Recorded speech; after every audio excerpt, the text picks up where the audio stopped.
I want to now introduce Rabbi Warren Stone, an old friend back more than 40 years, who is the rabbi at Temple Emanuel in Kensington, Maryland. Very good, Rabbi.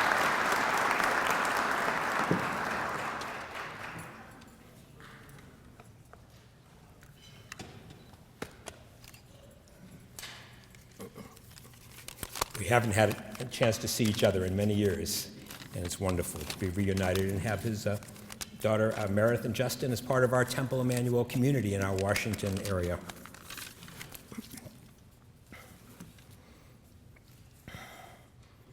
Most distinguished, honest guests, congressional leaders,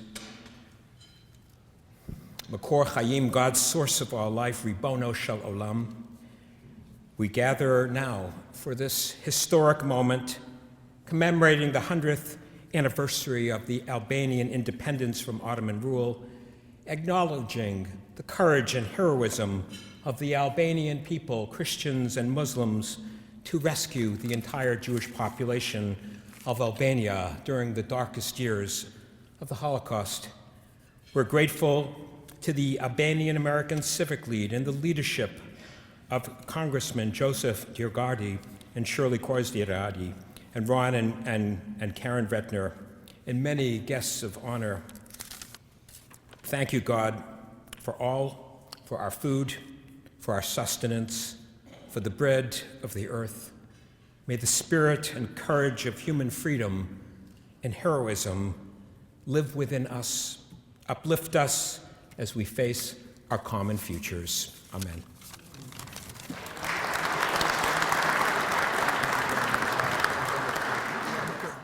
Rabbi Levi Shem Tov, Executive Vice President of the American Friends of Lubavitch, is highly regarded for his inspiring leadership as a member of the rabbinate, representing his more than 4,000 colleagues of the International Chabad Lubavitch movement, which serves millions of Jews in 48 states and over 80 countries worldwide.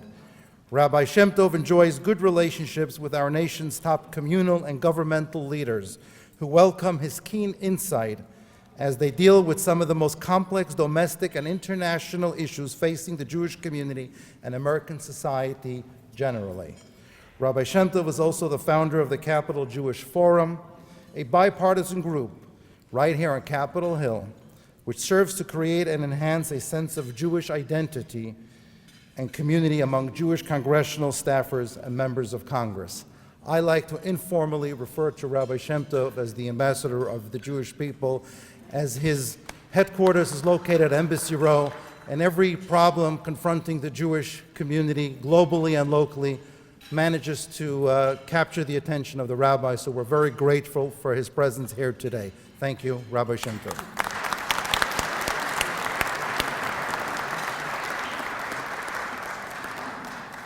Thank you, Ezra. It's always wonderful to be with such wonderful people, the Chairman of the Conference of Presidents, members of Congress, and rabbis, and diplomats, people from all over the world. And it's an honor to be in a room that honors a society that rose to the highest level of decency during a time when the worst viciousness in our history was perpetrated. I'm happy that Chairwoman Ileana Ros-Lehtinen came to speak today, because Ileana, as you head out, I want to tell you that you mirror a biblical figure. As you know, Ileana has a very strong Jewish heritage, and our ancestor Jacob, we are told that when he left Beersheba, went to Haran in biblical times. So Rashi, the classic commentator, doesn't understand why we have to know his departure point if the main thing is where he was going. And he answers that when a great figure, a very spiritual or great sagely figure, a sacred figure leaves a place, then their majesty and their glory go with them. And therefore the place where they leave feels the void. So Ileana is stepping down after this Congress as chairwoman of the House International Relations Committee, a reign during which anyone approaching the Hill knew two things: don't say anything nice about Castro, don't say anything bad about Israel. And So Ileana might be leaving the chairmanship of that committee, but she's still here, a force of nature, and I just want to wish you all the blessings going forward.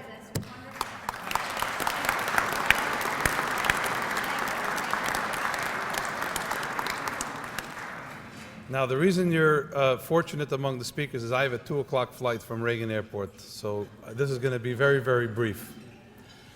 But the 40s, the late 30s and the 40s were a time when humanity was tested to its core.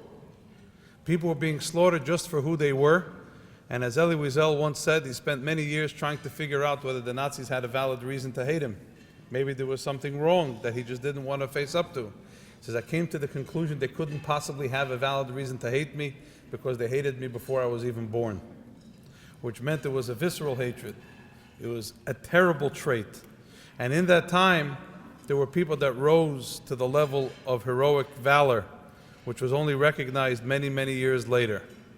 But I was just in the meeting with a senator who said that Albania may be one of those places that had more Jews after World War II than before, because the people of Albania saw a chance to rise above and beyond the call of duty, which would be to just protect yourself and not participate in the horror, and save so many people from it. So that is a reason even more compelling than being asked by Ezra Friedlander, because no one says no to Ezra Friedlander. If you say no, then Mrs. Friedlander will make you say yes. So you have to come here. But to salute such people who really were the best that God can expect, which is to take their needs and set them aside, and even their safety and set that aside, to protect the basic human dignity of people who are in need. I think that that's something everybody should want to participate in and attend to, and that's why it's a pleasure to be here. I just want to finish with one small point. Albania is a small country, and look at what we're recognizing today, how it helped shield people from a great horror of that time. We, the great nation of America, are living in an age when there's another threat to the Jewish people, and one that is so difficult to deal with. I'm not sure which one is more of a struggle, because in the late 30s and early 40s, people hadn't seen genocide before on such a scale, so they didn't realize what was happening until maybe it was too late to do something about it. But in today's threat, and of course I refer to Iran, we see a hegemony that's forming and growing, and we in America are strong enough to do something about it, but maybe we're being a little bit too patient and we're not listening to the lessons of history. And those who don't listen to the lessons of history are doomed to repeat it. So I just take my lesson again from the Torah. Jacob had to face his brother Esau, who was evil and tried to destroy him. Of course he prayed. Of course he had gifts to give him to make peace, but he also prepared with strength. So today we salute the United States of America, we salute the courage of the Albanian people, and we salute the eternity of the nation of the Jewish people. Thank you very, very much. Thank you, Rabbi. Now, we have Rabbi Joseph Potasnik. He's the Executive Vice President of the New York Board of Rabbis. You may sometimes listen to him on radio, very outspoken. I've gotten to know him. He's someone who's aggressive, he's an advocate, understands the Albanian people. Rabbi, thank you so much for being with us today. You honor us with your presence. Say a few words, yes.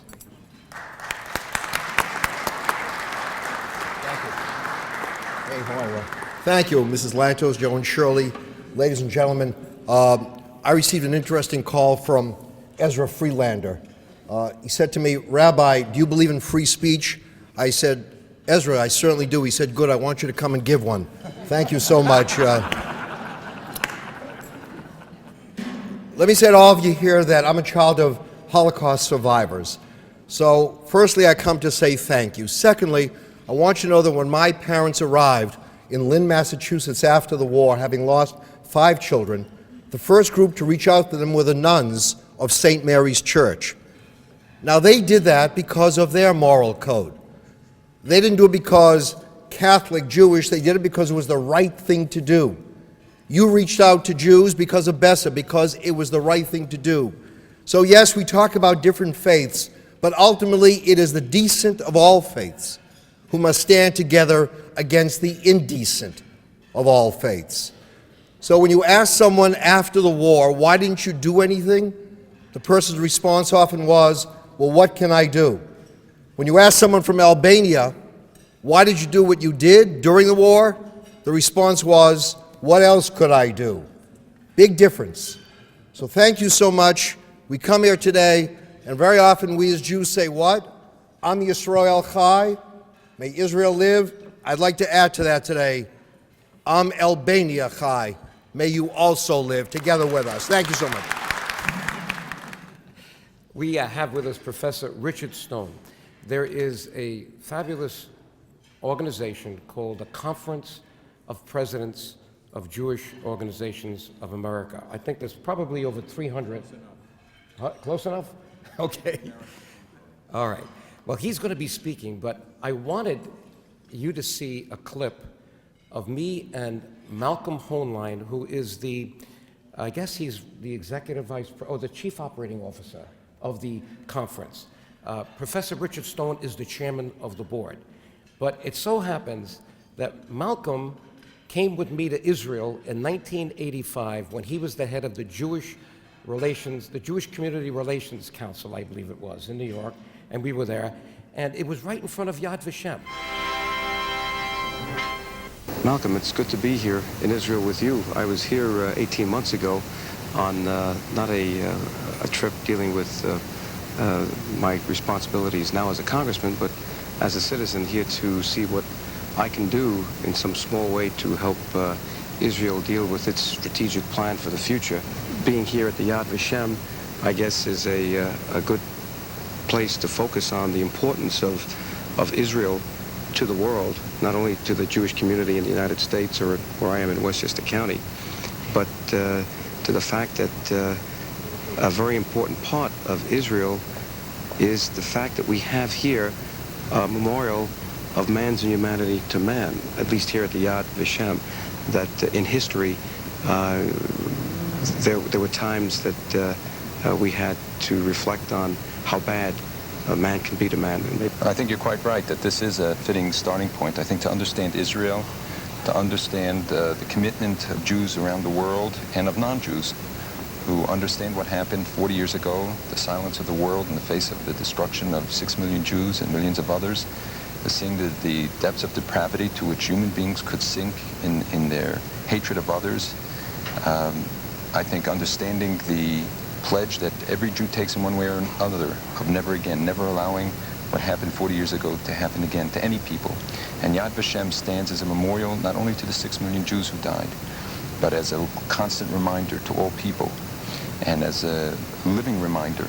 And when one goes through there, one can relate to it and see himself or his own family, God forbid, going through the same thing. Thank you, Malcolm Hoenlein. Now for Professor Richard Stone. And by the way, there's been almost too much mention of Joe and Shirley here. Sure, this is a labor of love for us, but we have a board, and 90% of them are in this room, and they'll be introduced very shortly, okay? But right now, Richard Stone. Thank you, Joe. Ladies and gentlemen, let me say first, I'm very used to being upstaged by Malcolm Hoenlein, but not when he's not even in the room, and not when he's 25 years younger. And so to slightly compensate for that, I'm simply going to say Joe looks the same 25 years later. Malcolm looks very different, I assure you.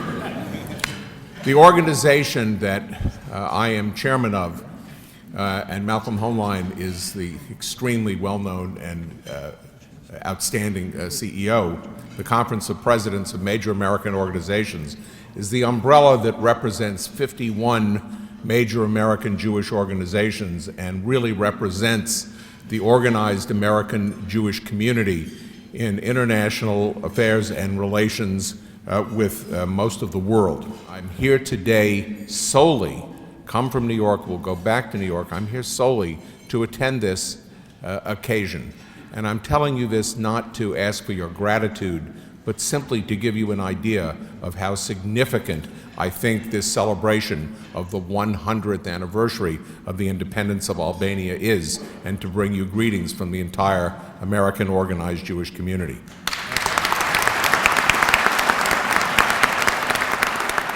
I think the reasons why I and our community attach so much importance to this should be clear and in many cases have been alluded to and described already. Let me put it in a slightly different light. The century during which Albania has been independent has been a century of drama and trauma conceivably unparalleled in thousands of years in Jewish history. First, it has been a century in which indescribable horror has been experienced, and everybody knows exactly what I'm talking about. If not horror that of a type we never knew before in Jewish history, certainly the scope was unique. 40% of our world population and a higher percentage of our religious heritage was destroyed in Europe in World War II.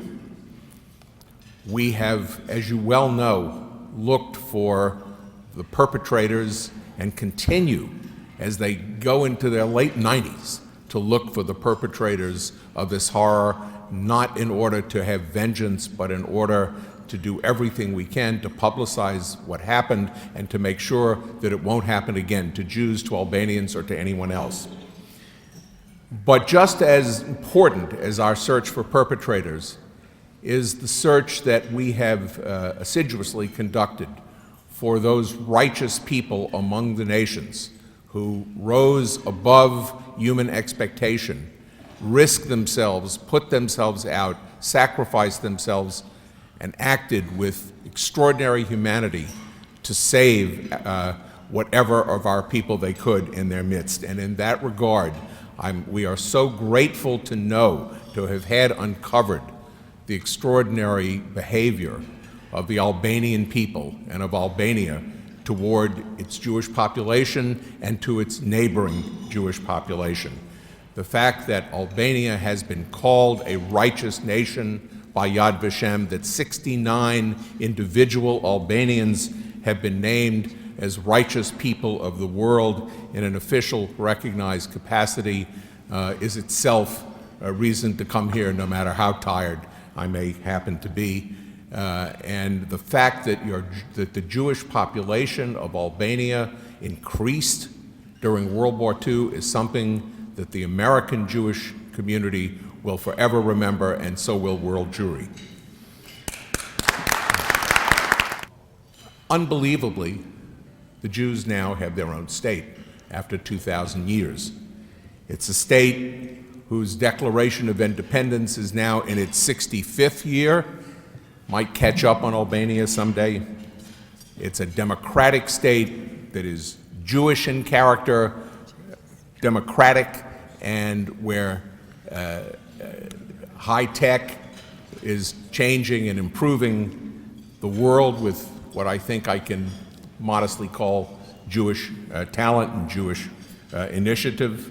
And it is, more important than anything else, a refuge for all Jews, so that with all the difficulties we face, what happened to us 60 years ago simply will not happen again.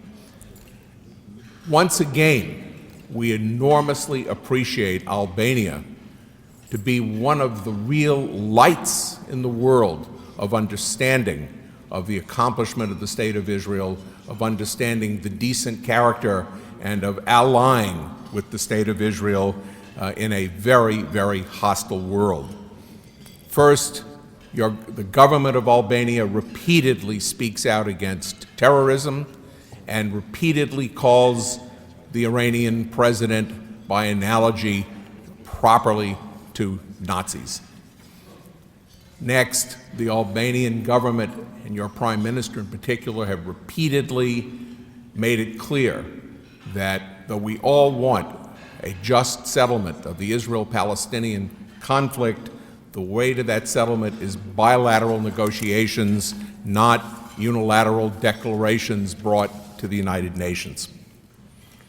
And so, where does it come from?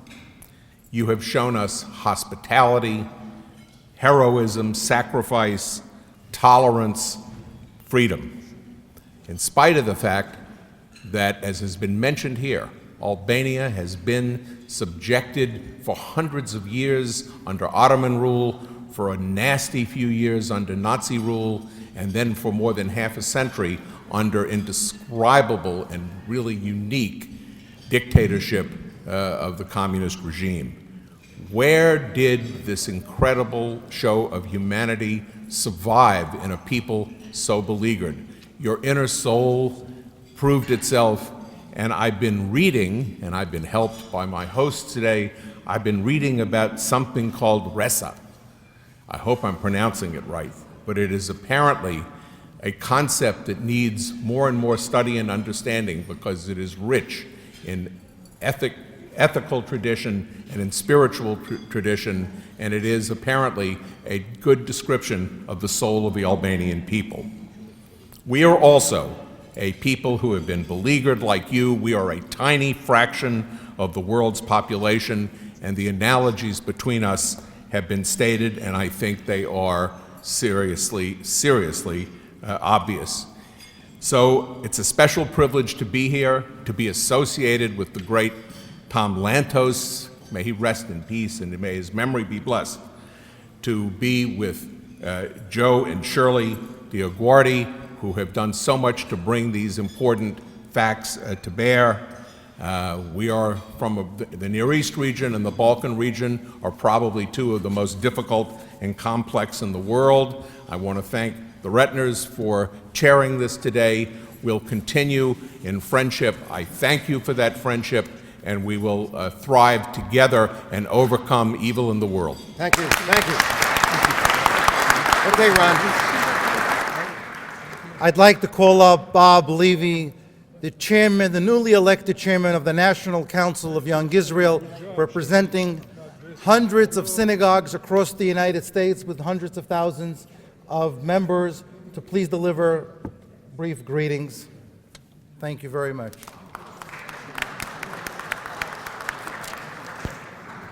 Thank you so much, Ezra. And I do want to thank the Congressman DioGuardi and Mrs. DioGuardi for the tremendous work they did to put this together and to bring the struggle of the Albanian people and actually the tremendous efforts of the Albanian people to the foreground. On behalf of the National Council of Young Israel, which represents 25,000 member families from around the United States, we want to offer the collective congratulations to everyone in this room on your 100th anniversary from liberation of Ottoman domination. I might also say that 1912 was also the centennial. It was also the year of the founding of the National Council of Young Israel. So we also celebrate our centennial this year. There's a term in Hebrew known, and it's a phrase known, Hakarat HaTov, which literally means recognizing good. And the purpose, I think, of this event is to recognize the absolute good and virtue of the Albanian people during a very, very difficult time in our planet's history. There was self-sacrifice demonstrated by the Albanian people and its government. There was selfless heroism while Europe was cast in a pitch-dark pallor. The murderous gloom, however, of Europe did not snuff out the humanity that existed in the country of Albania.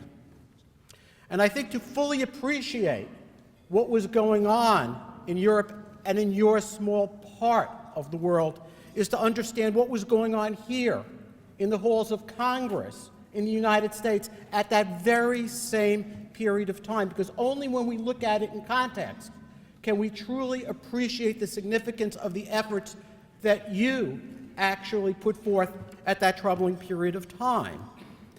In the 1920s, at the time that Nazism was still in its embryonic state in Germany, there was legislation that was passed in Congress known as the Immigration Act of 1924, which was promoted by Senator David Reed of Pennsylvania.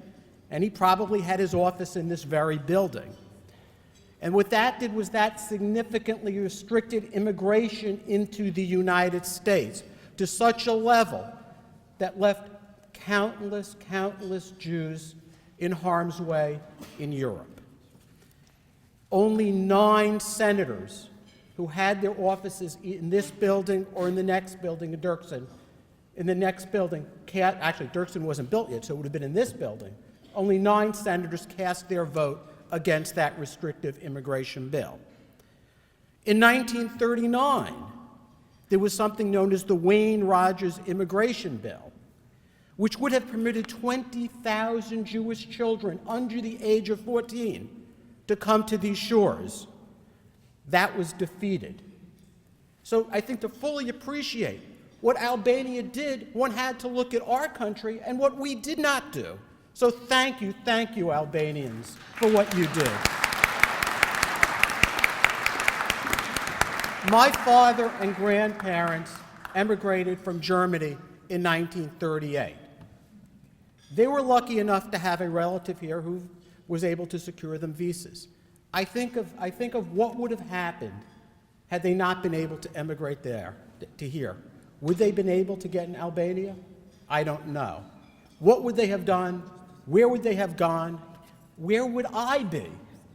I don't know. Israel did not exist at that point in time. So only because that there was safe haven in a place like Albania were countless Jewish souls saved.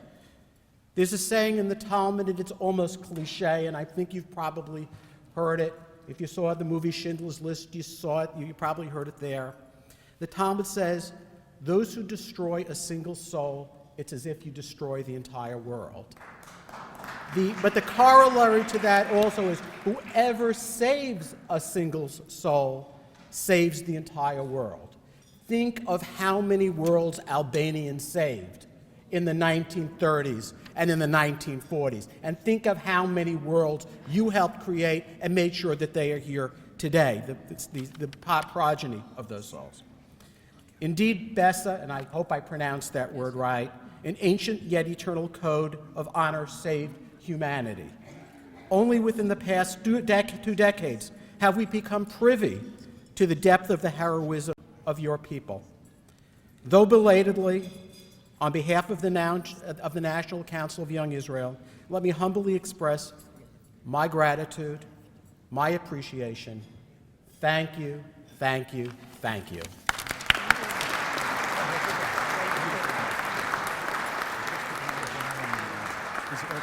Let me tell you very quickly about Rabbi Guttman. He was Mayor Giuliani's rabbi. He gave the benediction at both of Mayor Giuliani's inaugurations in 1993 and 1997, and he was the New York City representative to the United Nations, so he dealt with people from all over the world, also a dear friend of the Albanian people, and a proponent of yours in the United Nations. I'm proud to introduce Rabbi Guttman out of sequence to give the benediction. Thank you so much. He has to catch a train. Thank you, Congressman. And I go back with the Congressman all the way back through our dear friend Ron Retner, also to the 80s, so we're all younger now than we were, right? Okay. Yes. Avinu Sheba Shemayim, O Father who art in heaven, first bless the Retners, DioGuardis, all the assembled here, all of the friends of the Jewish people, all of the friends of the Albanian people. And we should bless all the assembled here who have come today to celebrate and to commemorate 100 years, the centennial of Albanian independence. And again, this is people who understand history. I'm a historian as well, and this is the last 100 years, as was mentioned earlier, has been an amazing period for the entire world. And also, as a child of a Holocaust survivor, unfortunately, my father was not from Albania. If he was, his entire family would have survived. Unfortunately, he wasn't.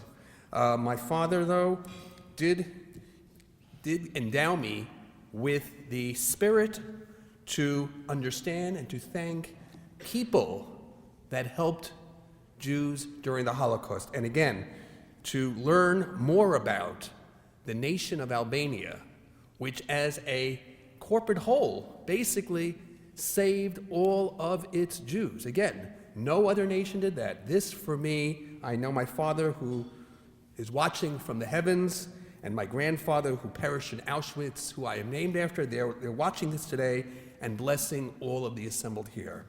So again, I say to you, thank you, God bless, and again, I know we're not ending the show right now, but nevertheless, Father in heaven, Avinu Shebeshamayim, Ribono Shel Olam, please bless all the assembled here with long life and health for you and your families. Thank you. Thank you. Rabbi.